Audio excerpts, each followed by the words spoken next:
It's Tuesday of Holy Week. And again, we find Jesus in the temple courts. This time, he's teaching.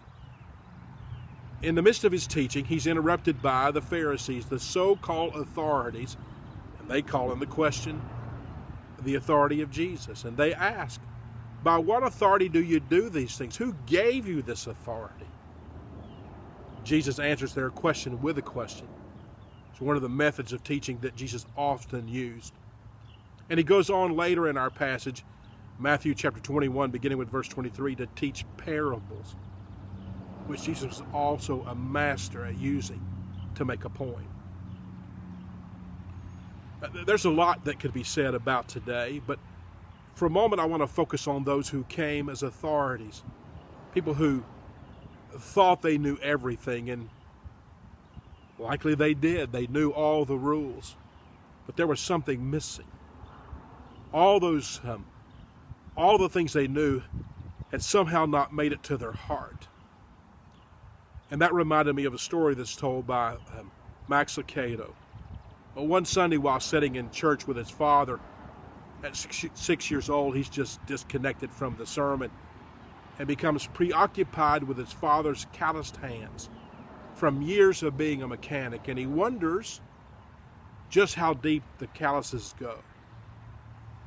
Now, as only 6-year-olds can do, he has an idea when he spots a card in the pew in front of him that has a ribbon attached by a straight pin. It's a ribbon that a guest would wear back in those days. And so he removes the card, removes the straight pin, and takes the pin and just kind of pokes one of the calluses in his father's hand, and there's no reaction. So he pushes a little further, still no reaction. And yet a little further, and still no reaction. And he decides to make one final plunge.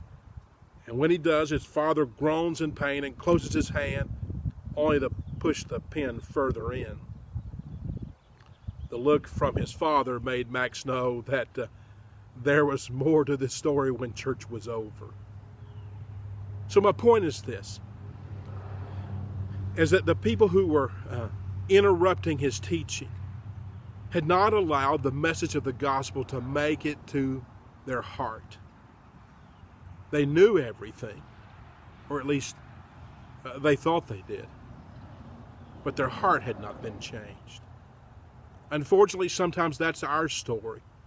We've grown up around the church all of our life, and we know all the right things. We might even know what to say, but our heart hasn't been changed.